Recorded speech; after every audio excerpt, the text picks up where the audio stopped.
عمران خان صاحب کے کیسز کے حوالے سے اپڈیٹس یہ ہیں۔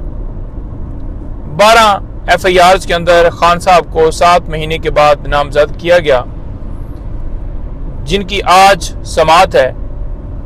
راولپنڈی میں یہ مقدمات درج تھے 9 مئی کے حوالے سے۔ آپ یہ دیکھ لیں کہ مختلف عدالتیں جب ضمانتیں کنفرم انہوں نے کی ہیں تو انہوں نے بڑا واضح طور پر فیصلوں کے اندر کہا ہے کہ کیسے بیہائنڈ دا بار ایک شخص جو ہے وہ کر سکتا ہے، نہ اس کے پاس فون ہے تو اس کے اوپر کیسے رول ڈالا جا سکتا ہے کہ اس نے کسی کو کہا ہو کہ توڑ پھوڑ کریں، جلاؤ کرا کریں۔ تو لہٰذا کوئی شواہد نہیں ہے، اس بنیاد کے اوپر ضمانتیں کنفرم کی جاتی ہیں۔ لیکن دوسری طرف دیکھیں کہ وہ سلسلہ رک نہیں رہا، ابھی بھی سٹل خان صاحب کے اوپر کیسز میں مختلف مقدمات جو مختلف 9 مئی کے حوالے سے تھے ان میں نامزد کیا جا رہا ہے، اور اسی طرح سے دیگر رہنماؤں کو جو پریس کانفرنس اس وقت نہیں جنہوں نے کی، ان کے خلاف کبھی فیصل آباد، کبھی لاہور، کبھی کسی جگہ نامزد کیا جا رہا ہے۔ تو یہ آپ کے سامنے ہے کہ کس طرح سے پولیٹیکل وکٹمائزیشن ہے۔ ایک طرف خان صاحب مقدمات میں بری ہو رہے ہیں، اس بنیاد پہ ہو رہے ہیں کہ ان کے خلاف کوئی ایویڈنس نہیں ہے، تو پھر یہ مقدمے نئے سے نئے مختلف مقدموں میں نومینیٹ کیوں کیا جا رہا ہے؟ یعنی کوئی شرم، کوئی حیا، کسی نام کی کوئی چیز نہیں ہے ان میں۔ اس کے علاوہ 5 کیسز آج یہاں پر ڈسٹرکٹ کورٹ میں لگے ہیں۔ یہ کیسز 25 مئی لانگ مارچ کے اوپر عمران خان صاحب کے اوپر بنائے گئے تھے۔ یہ جو کیسز ہیں جو چل رہے ہیں ڈسٹرکٹ کورٹ میں،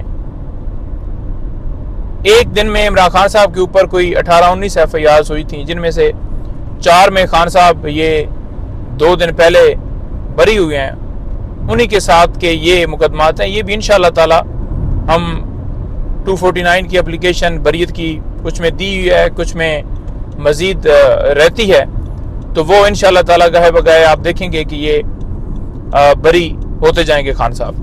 اچھا، اس کے ساتھ ساتھ 2 مقدمات، PTV حملہ کیس، پارلیمنٹ حملہ کیس، یہ خان صاحب کے اوپر درج کیا گیا تھا 2014 میں۔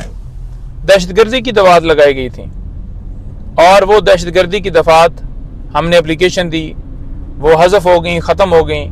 اب جو عام عدالت ہے، یعنی کہ دہشت گردی کی عدالت نہیں ہے، جو روٹین والی کورٹس ہیں، تو یہ ڈسٹرکٹ کورٹ اسلام آباد میں یہ مقدمات جو ہیں وہ چل رہے ہیں۔ اس میں بھی ہم انشاءاللہ کوشش کر رہے ہیں، بریت کی درخواست دی جا چکی ہے، اور عدالت سے یہ استدعا کریں گے کہ کسی کیس میں خان صاحب کے اوپر کوئی ایویڈنس، کوئی شواہد کوئی نہیں پائے جاتے، تو لہٰذا اتنے لمبے کیوں مقدمات جو ہیں یہ چلائے جا رہے ہیں۔ دیگر اس میں جو ملزمان تھے کافی سارے اس میں بری بھی ہو چکے ہیں، پاکستان تحریک انصاف کے رہنما۔ تو آج کے کیسز کی جو اپڈیٹس ہیں وہ یہ ہیں۔ اس کے علاوہ جو میٹنگ ہے خان صاحب سے، اس حوالے سے اسلام آباد ہائی کورٹ میں آج ڈپٹی جو سپرنٹینڈنٹ ہیں اڈیالہ جیل، ان کے اوپر توہین عدالت کی کارروائی کے لیے آج جو ہے وہ وہاں پر سماعت ہے، اور وہ سماعت اس لیے ہے کہ عدالت حکم دیتی ہے سپرنٹینڈنٹ جیل کو کہ آپ خان صاحب سے ملاقات کروائیں، ان کی وکلاء کی یا رہنماؤں کی، تو آگے سے انکاری ہے کہ اوپر سے احکامات ہیں کہ ملاقات نہیں کروا سکتے، تو لہٰذا وہ انکار کر دیتے ہیں۔ تو پھر ہائی کورٹ جاتے ہیں، ہائی کورٹ میں پھر جو دوبارہ حکم دیا جاتا ہے کسی مقدمے میں، تو پھر اسی طرح سے سلسلہ جاری ہے، اور جب حکم کی تکمیل نہیں ہوتی تو توہین عدالت کی کارروائی کی درخواست دی جاتی ہے۔ لیکن جیسے ڈپٹی کمشنر کے اوپر جو ہے وہ فیصلہ دیا تھا ہائی کورٹ نے، جو ڈپٹی کمشنر اسلام آباد ہیں، کہ ان کو گرفتار کر کے اندر ڈالا جائے، اور اس کے بعد اب وہ جو ہے حکم امتناع جو ہے اس آرڈر کے اوپر جاری بھی ہو چکا ہے، وہ جو آرڈر ہے وہ سسپینڈ ہے اور کارروائی جو ہے وہ جاری ہے۔ تو اگر ایسی پھر کرنا ہے تو پھر کیسے یہ لوگ جو ہیں وہ حکم کی تکمیل کریں گے؟ بہت شکریہ۔ پاکستان زندہ باد۔